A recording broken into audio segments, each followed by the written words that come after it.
누가복음 14장 25절부터 마지막까지 35절까지 읽습니다.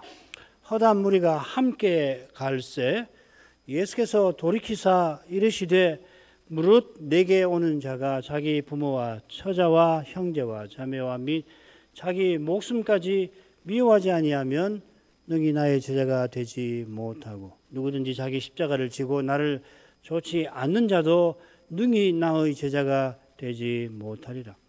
너희 중에 누가 망대를 세우고자 할진대 자기의 가진 것이 준공하기까지에 족할는지 먼저 앉아 그 비용을 예산하지 아니하겠느냐. 그렇게 아니하여 그 기초만 쌓고 능히 이루지 못하면 보는 자가 다 비웃어 가로되 이 사람이 역사를 시작하고 능히 이루지 못하였다 하리라.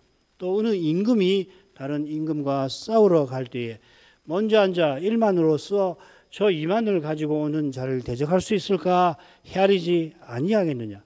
만일 못할 터이면 저가 아직 멀리 있을 동안에 사신을 보내어 화친을 청할지니라. 이와 같이 너희 중에 누구든지 자기의 모든 소유를 버리지 아니하면 능히 내 제자가 되지 못하리라. 소금이 좋은 것이나 소금도 만일 그 맛을 잃었으면 무엇으로 짜게 하리요. 땅에도 그럼에도 쓸데없어 내어 버리느니라. 들을 귀가 있는 자는 들을지어다 하시니라.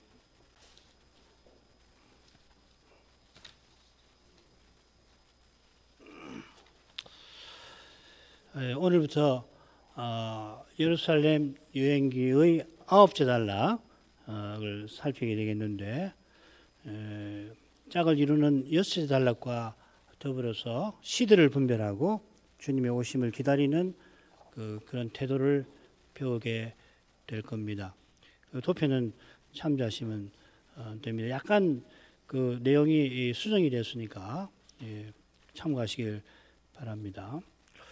얼른 이 누가복음 14장 25절부터 15장 마지막까지 9째 단락이 되는데 읽으면은 6째 단락처럼 선명하게 그 주제가 다가오지 않을지 모릅니다. 6째 단락을 보면은 인자의 오심과 시대의 분별, 불을 던지러 오신 예수님, 회개를 촉구하고 무화과 나무의 비유를 베푸심, 이게 이제 6번째 단락인데요. 거기는 아주 선명한 데 비해서 9째 단락은 조금 다를 수 있습니다. 특별히 그 탕자 비유라든지 이러다가 다시 찾는 비유가 15장이 나오는데 그 비유의 내용이 크고 그 주제가 여러분 마음에 선명해서 아마 그럴 거라 생각은 듭니다. 자, 그런데 6째 단락과 9째 단락은 예를 들어서 이게 매우 중요한 건데 가정 내의 분쟁과 미움이라고 하는 주제를 똑같이 다루고 있습니다. 이 6째 단락에 무화과 나무 비유가 나온다고 그랬는데 예루살렘의 멸망이죠. 예언약의 실패와 멸망인데 예루살렘 멸망인데 9째 단락에 나오는 소금에 관한 단락 비유 두 절이죠. 마찬가지로 예언약의 실패를 다루는 것 같습니다. 바로 이 주에는 잃었다가 다시 찾는 비유, 유명한 누가복음 15장에 그 교훈과도 붙어 있습니다.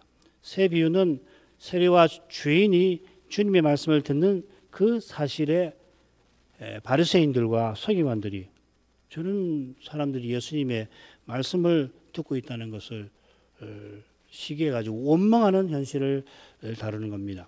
자, 이건 지난 시간 그 큰 잔치의 비유의 중요한 주제였지요. 바리새인이 주님을 원망하며 대적하는 현실, 이게 오늘 낭독한 말씀의 배경이기도 합니다. 이걸 떠나서는 가운데 나오는 두 비유를 이해하기 힘들죠.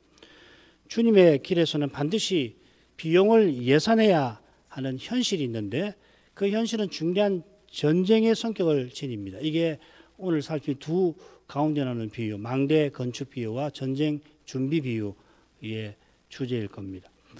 주님께서 다시 오시는 날까지 주님을 좇는 길은 자기 십자가를 지고 주님을 좇는 길입니다. 뭐 이 정도 하고 넘어가지요. 그래서 세수로 나눌 수 있는데 먼저 14장 25절부터 33절까지가 첫째 단락이 됩니다. 주제 보겠습니다. 25절은 도입부입니다. 비유와 교훈의 배경을 언급하고 있습니다. 그리고 주님의 제자 되는 길이 26, 27절 그리고 마지막 33절에 언급이 되어 있죠. 그리고 가운데 두 비유가 있는데 망대 건축의 비유와 전쟁 준비의 비유가 나옵니다. 그러니까 주님께서 앞뒤로 주님의 제자 되는 길을 소극적 방식으로 교훈하시죠. 식구나 자기 목숨까지 미워하지 않으면, 자기 모든 소유를 버리지 않으면, 이건 소극적인 방식이죠. 주님의 제자가 되지 못합니다. 십자가를 지고서만 따를 수 있습니다. 한가운데 나오는 두 비유는 주님을 따라가는 삶에 요구되는 심정과 태도를 교훈한다, 이렇게 말할 수가 있습니다. 하나는 건축에 관한 거고 다른 하나는 전쟁에 관한 비유인데, 둘은 앞뒤에 나오는 제자 되는 길과 각각 연결이 되겠죠. 전쟁에 관한 비유는 식구를 미워하는 게 전쟁의 이미지고 사실 전쟁에 관한 거죠. 그렇죠? 그리고 망대를 건축하는 비유는 예산, 비용에 관한 것이니까 소유를 버리는 것과 붙어 있겠죠.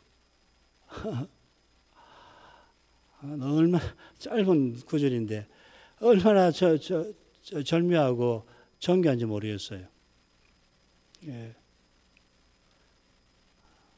넘어가지요. 25절 허다한 무리가 함께 갈새 예수께서 돌이키사 이르시되, 예수님이 예루살렘에 올라가시는 길에 허다한 무리가 주님과 함께 걸어간다 하였습니다. 공생에 처음 보시면 구름 같은 무리가 주님을 쫓았다, 뭐 공간복음이 다 나옵니다만은 오병이어 사건으로 큰 변화가 생겨요. 무리들이 대거 주님을 떠나지요.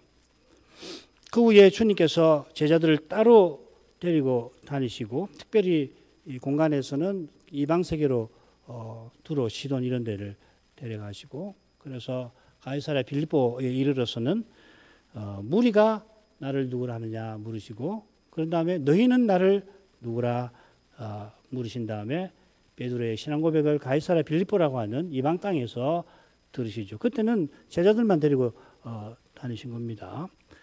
그 사건 후에 이제 변화산 사건이 있고, 변화산 사건 후에 좀 달라져요. 허다한 무리가 주님을 산 아래에서 기다리고 있고, 그 이후에 예수님께서 예루살렘으로 올라가시는데 그 길에 죽은 나사로를 살리시죠. 요한복음에. 이 일이 너무도 놀라운 일이고 마침 절기와도 붙어 있어서 많은 사람이 주님을 따르게 됩니다. 지금 우리 살피는 이 사건은 나사로 사건 직전일 겁니다. 그리고 16장에 나사로와 부자의 비유가 나오잖아요. 이 요한복음 외에 나사로가 여기만 나오는데 왜 부자와 나사로 비유를 드셨나? 나사로 살리신 사건하고 관계가 있겠죠, 그죠? 그 사건 이후에 비유에서 나사로를 등장을 시킨 것 같습니다. 이렇게 사건 배열을 보면은 도움이 됩니다. 아무튼지 예루살렘 올라가시는 길에 사람들이 점점 예수님께 몰리기 시작합니다. 입성 때는 어마어마하죠. 길을 가시다가 예수님께서 무리에게 몸을 돌이키시고 말씀을 하십니다. 그 말씀이 25절, 6절, 26절부터 나옵니다. 물은 내게 오는 자가 자기 부모와 처자와 형제와 자매와 및 자기 목숨까지 미워하지 아니하면 능히 나의 제자가 되지 못하고, 누구든지 자기 십자가를 지고 나를 쫓지 않는 자도 능히 나의 제자가 되지 못하리라. 이 비슷한 말씀 기억나실 텐데 12사도를 파송하실 때에 베푸셨습니다. 누가복음에는 9장 23절 25절에 아니요, 제가 잘못 말씀드렸는데 예루살렘 여행 직전에 12사도에게 비슷한 말씀을 하셨고요. 요거는 이제 베드로의 고백과 관련되는 겁니다. 그리고 그보다 앞서서 12사도를 파송하실 때는 그보다 더 훨씬 비슷한 말씀을 사도들에게 베푸십니다. 마태복음 10장에 보면 37, 38 그 끝 무렵이죠. 아비나 어미를 나보다 더 사랑하는 자는 내게 합당치 않고, 아들이나 딸을 나보다 더 사랑하는 자도 내게 합당치 아니하고, 또 자기 십자가를 지고 나를 쫓지 않는 자도 내게 합당치 아니하리라. 거의 비슷하죠. 파송하실 때 이 말씀을 하시기 바로 전에 하신 말씀은 아까 말씀드린 여섯째 단락, 누가복음 12장 51절부터 53절까지 나옵니다. 그래서 마태복음에 보면은 그 내용이 아비나 어미를 자기 목숨까지 미워하지 않고 자기 십자가를 지지 않고 나를 따르지 못한다 하신 말씀 바로 위에 이렇게 나와요. 누가 보면 이게 뒤에 쪼개져 가지고서 6달락과 9달락에 나옵니다. 이게 참 복잡한 이야기를 왜 드리냐면 이제 하신 말씀의 교훈을 살피는데 이게 매우 중요해서 그렇습니다. 두 가지를 생각해 볼게요. 첫째로 주님께서 사도들에게 명하신 그것을 동행하는 함께 행하는 무리에게 똑같이 하신다는 겁니다. 물론 사도들과 선지자들이 맡은 직무가 다른 직분자들이 맡은 직무나 일반 신자가 받은 소명과 똑같지는 않습니다. 베드로도 주님의 비유를 듣고서는 짝을 이루는 대목에서 주께서 이 비유를 우리에게 하심입니까? 아니면 모든 사람에게 하심이니까? 들으면서 예수님께서 이 말씀은 우리에게 하시는 것 같다 종해가는 것이거든요. 그처럼 사도들은 주님의 말씀대로 우리의 것을 다 버리고 주를 쫓았습니다. 그야말로 아비, 그물, 배, 가족 다 버리고 주님을 3년 반 쫓았지요. 반면에 아리마대 요셉도 주님의 제자이고 주님의 시신을 자기 새 무덤에 모셨는데 사도들처럼 모든 것을 버리고 주님을 쫓지는 않았습니다. 지금 주님께서 모든 소유를 버리지 아니하면 내 제자가 되지 못한다 하셨지만 모든 신자들은 실제로 모든 소유를 다 팔고서 쫓아라 하신 것은 아닌 겁니다. 그러나 주님을 전부로 삼는 심정과 태도는 사도나 다른 신자나 똑같은 겁니다. 사도는 모든 교회를 돌보니까 주님을 전부로 삼고 목사는 한 교회를 돌보니까 사도보다 주님을 전부까지 삼지 않아도 된다 하신 게 아닌 겁니다. 목사는 물론이고 모든 소명, 어떤 소명이든지 주님을 참으로 드러내려고 하면 자기를 부인하고 자기의 생명보다 주님을 사랑하지 않으면 아무리 작은 일에서도 그 소명을 이룰 수가 없죠. 둘째로 주님께서 사도들로 모든 것을 버리고 쫓으라 하신 것은 지금 예수님이 십자가로 향하시는 그 사실과 붙어 있는 겁니다. 이걸 꼭 기억하셔야 돼요. 사도들이 십자가 지기 전에는 말씀드린 대로 부모와 아내를 버리고 주님을 쫓았지만 오순절 후에는 아내와 함께 선교 활동에 나섰죠. 우리가 다른 사도들과 주의 형제들과 게바와 같이 자매된 아내를 데리고 다닐 권이 없겠느냐, 바울의 말입니다. 그러니까 베드로는 자기 아내와 함께 선교 사역에 나선 거 아닙니까? 다른 분들도 그렇게 했다고 되었습니다. 요한과 야고보가 아버지와 배를 버려두고 주님을 쫓았습니다마는 아버지와 인연을 끊지 않았고, 요한은 주님께서 십자가에서 주님이 모신 마리아를 부착하시니까 요한이 마리아를 그때부터 자기 집에 모셨다 하였습니다. 이런 거 오해하면 안 돼요. 인연 다 끊으라는 이야기 아닙니다. 불가에서 출가하면은 속세 인연을 다 끊듯이 하라고 하신 말씀이 결코 아니라 이 말이죠. 주님께서 십자가 지시기까지는 실로 특별한 시기라 특별히 12사도를 데리고 다니셨던 겁니다. 그들은 다 버리고 그 기간 동안 주님을 쫓은 겁니다. 부활 후에는 사도들이 전과 달리 함께 다닌 거 아니라 12이 함께 몰려서 다닌 거 아니죠. 또 각자가 아내와 또한 동력들과 함께 선교 활동에 나섰습니다. 자, 이런 점에 비추어서 주께서 주님을 좇는 일에 관하여 명하신 교훈을 생각을 하는 게 좋겠습니다. 주님께서 제자를 뭐라고 하냐면 내게 오는 자라 부르십니다.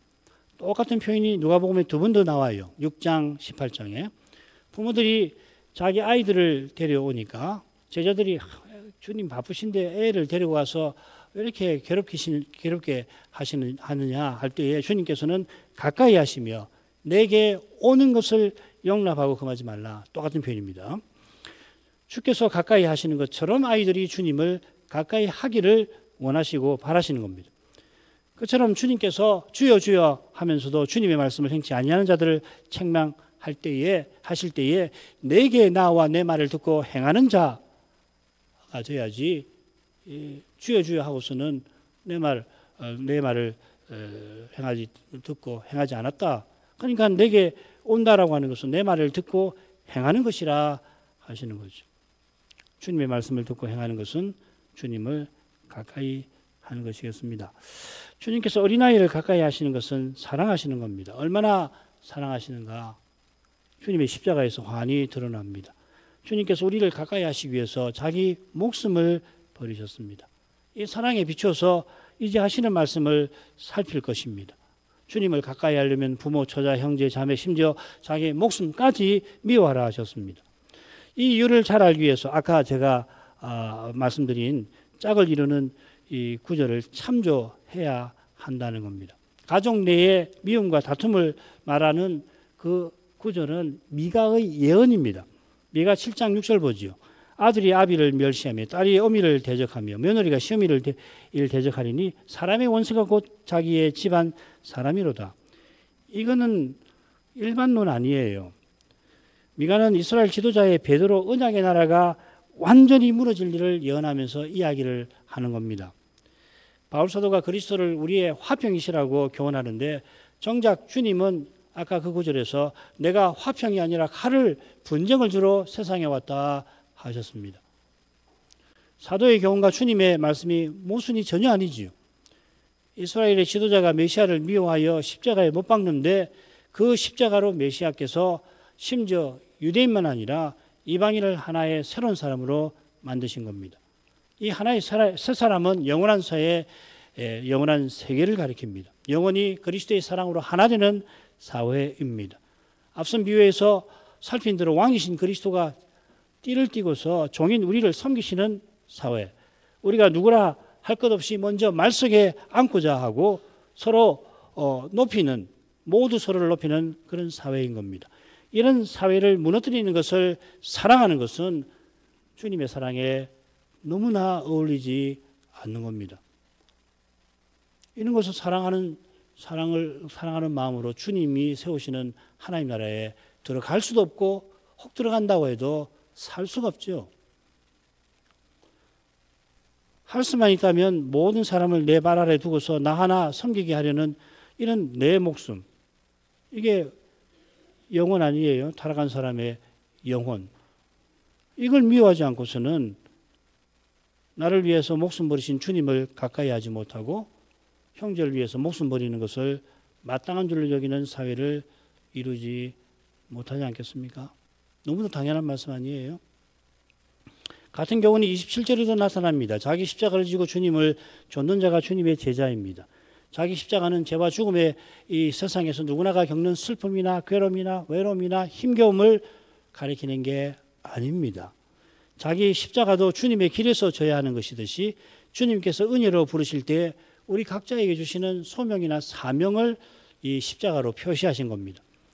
십자가는 주님의 독특한 사명인데 주님의 이 십자가 위에서만 우리가 소명을 이룹니다.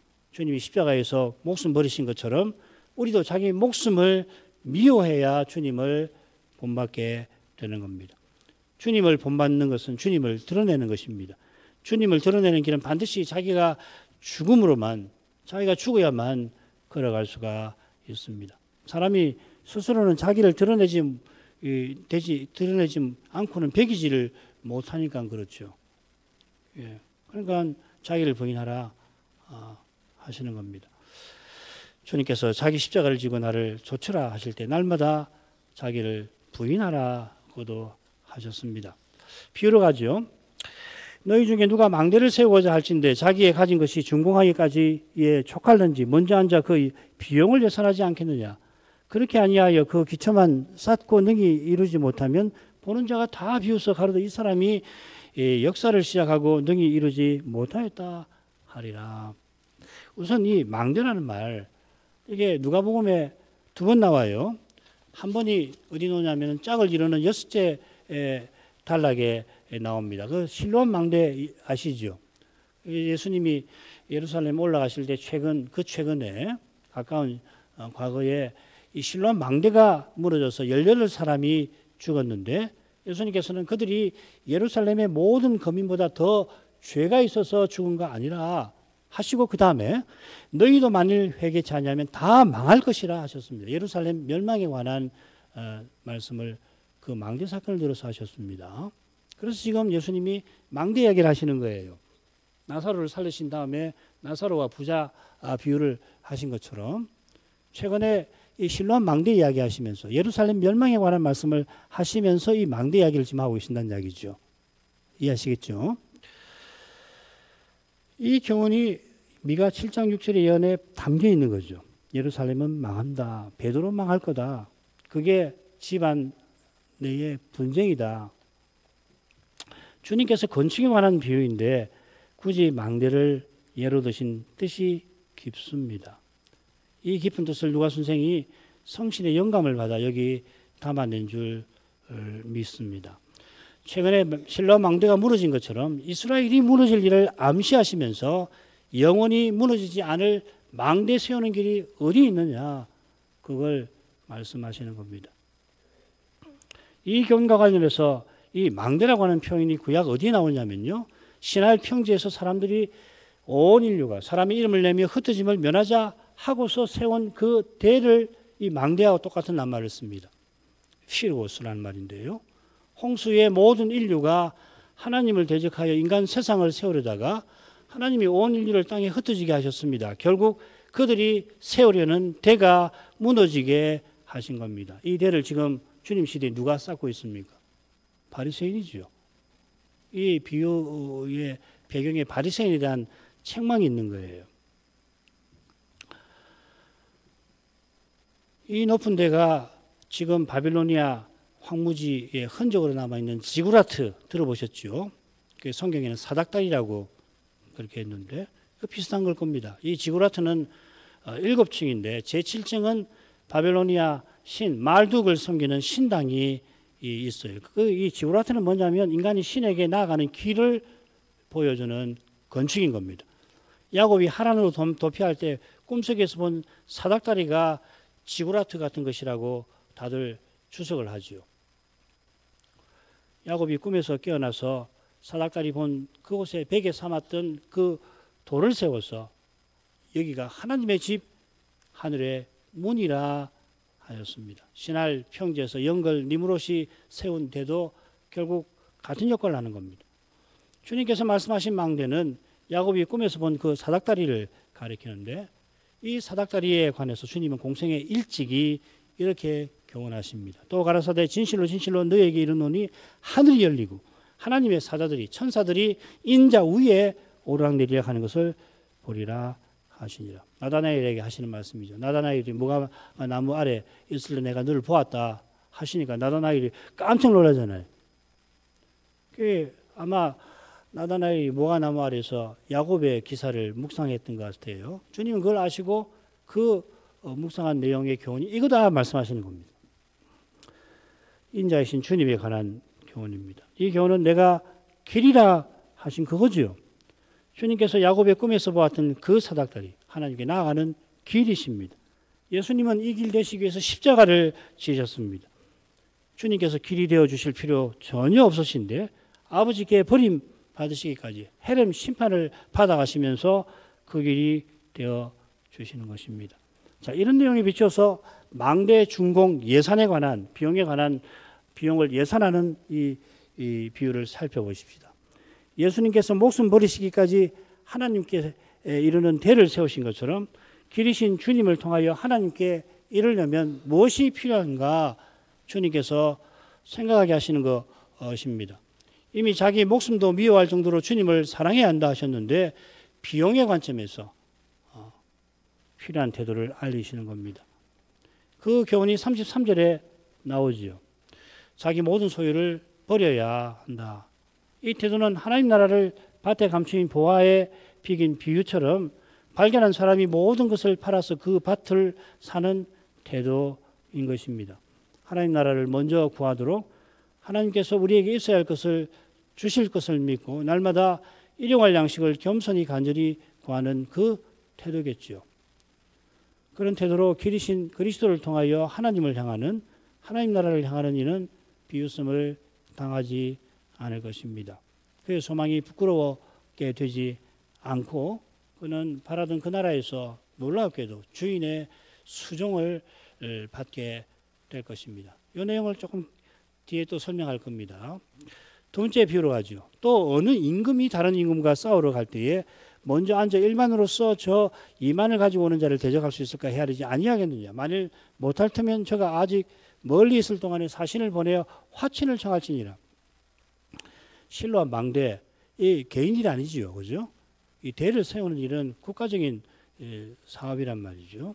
전쟁 더더욱 그렇습니다. 이 비유를 신자 개인에게 관한 비유로 축소해서만 생각하지 마시라는 겁니다. 결국 적용을 할 수 있어요. 내가 어떻게 주님의 제자가 될 것인가, 물론 적용할 수 있는데 비유 자체가 이 가리키는 내용은 굉장히 큰 내용입니다. 하나님 나라에 관한 것이죠. 국가에 관한 것이죠.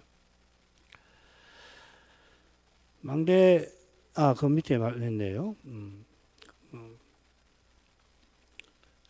그 다음 문장을. 어쩌면은 망대 건축이나 전쟁 수행은 바리새인이 신할 평지에서 높은 대를 쌓듯이 자기 의로 하나님을 가까이 하여서 자기 세상을 세우려 하는 것, 그 욕심을 이루려고 하나님을 대적하는 것을 암시하는 것도 같습니다. 주님의 눈에 그들은 자기네가 얼마나 무모한지 모릅니다. 지금 주님과 함께 가는 허다한 무리는 이 바리새인들의 교훈을 여전히 따르던 자들입니다.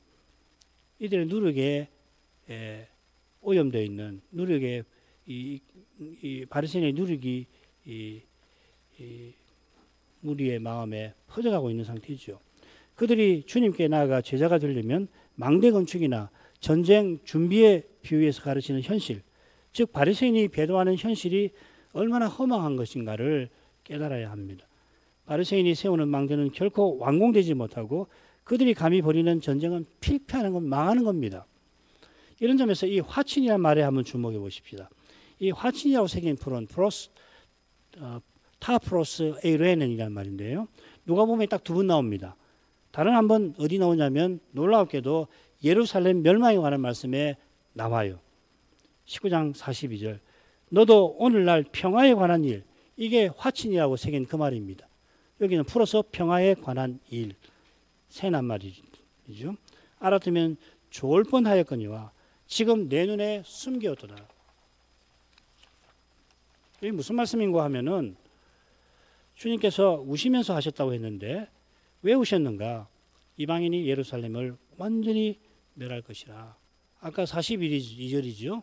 43, 44절. 날이 이를지라 네 원수들이 토성을 쌓고 너를 둘러 사면으로 가두고 또 너와 및 그 가운데 있는 내 자식들을 땅에 메어치며 돌 하나도 돌 위에 남기지 아니하려 하리니 이는 권고받는 날에 나를 너희가 알지 못함을 인함이니라. 이 주에는 짝을 이루는 여스달락에서도 무화과 나무 비유에서 특별히 가르치신 겁니다. 비슷하게 망대 건축 비유의 마지막에 나오는 비유씀, 이 굉장히 흥미로운 낱말입니다. 이 낱말은 신약 성경에 13번 나오는데 한 번 속인다는 뜻으로 쓰였고요. 나머지 12번은 그야말로 비웃는다 하는 뜻인데 전부 십자가에 지시는 주님과 관련해서 쓰입니다. 주님을 비웃고 주님이 비웃음 당한다 하는 표현입니다. 이 비웃는다는 말, 부끄러움을 당한다는 말 있거든요. 뭐 사도의 글에도 다른 마태복음에도 이 비웃는다, 비웃음 당한다 하는 말, 다른 낱말이 있어요. 아주 많이 쓰는 말이 있는데 이 낱말을 썼습니다.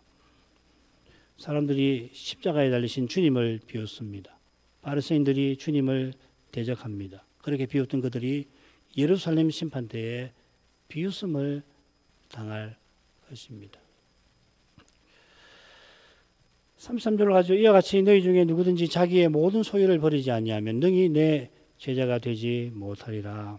자, 자기의 모든 소유를 버리라 하는 것은 바리새인이 자기 힘으로 하나님께 나가는 길을 열려는 그런 무모하고 허망한 태도를 버리라 하는 뜻이겠습니다.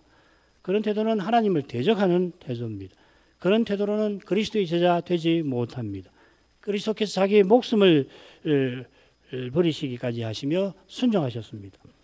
주님의 제자가 되어 주님의 순종을 배우지 아니하면 자기 밭을 돌보고 다섯결이 소를 시험하려고 주인이 부르시는 큰 잔치를 거부하게 될 것입니다.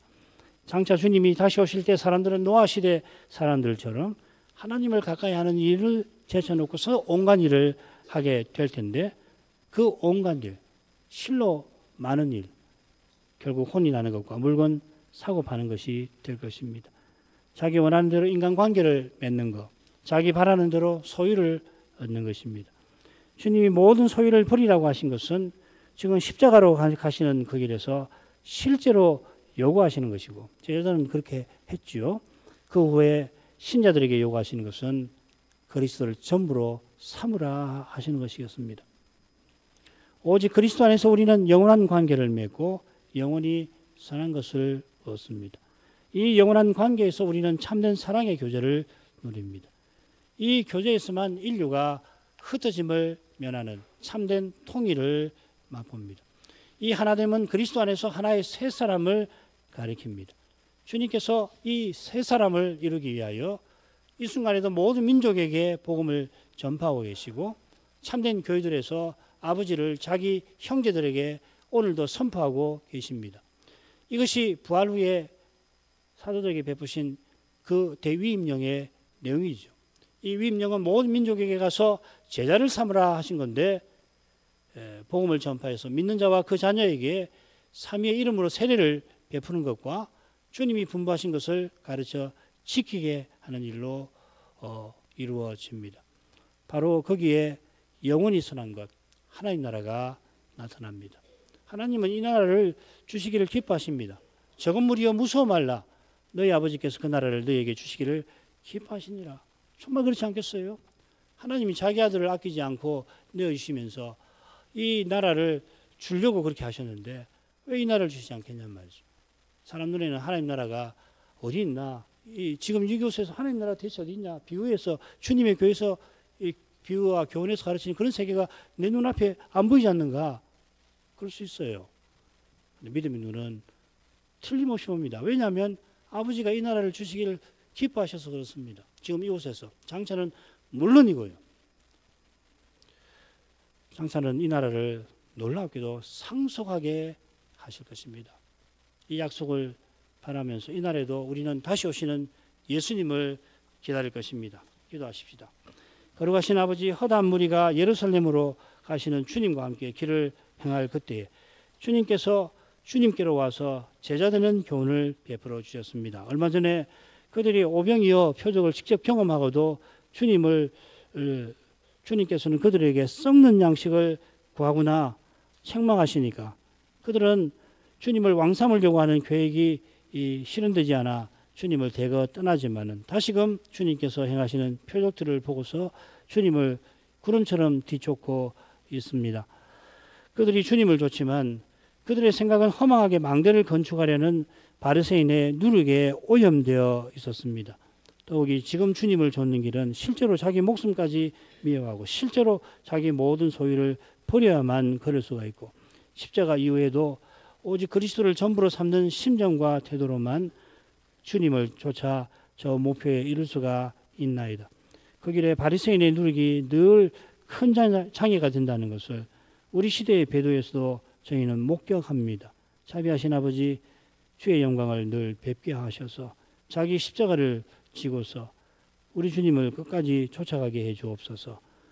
아버지께서 하나님 나라를 우리에게 주시기를 기뻐하신다 하신 이 사실을 늘 기억하여서 눈에는 하나님 나라가 아닌 세상 나라가 심지어 교회에도 가득 나타나고 교인들의 대화에서 행위에서 세상이 하나님 나라보다 세상이 드러나는 그런 때에 낙심되고 좌절되고 절망하게 되지만 오히려 참된 소망이 그리스도께 있고 그리스도는 이 순간에도 온 세상에서 복음이 모든 민족에게 전파되게 하셔서 그 전파된 복음을 통해서 주님의 교회가 머리신 주님께로 살아가고 가게 하시는 그 일을 하고 있다는 것을 확신하게 하옵소서. 심지어 배도의 물길이 범람하는 바로 거기서 그것을 확신할 수 있는 깨달음을 내려주옵소서.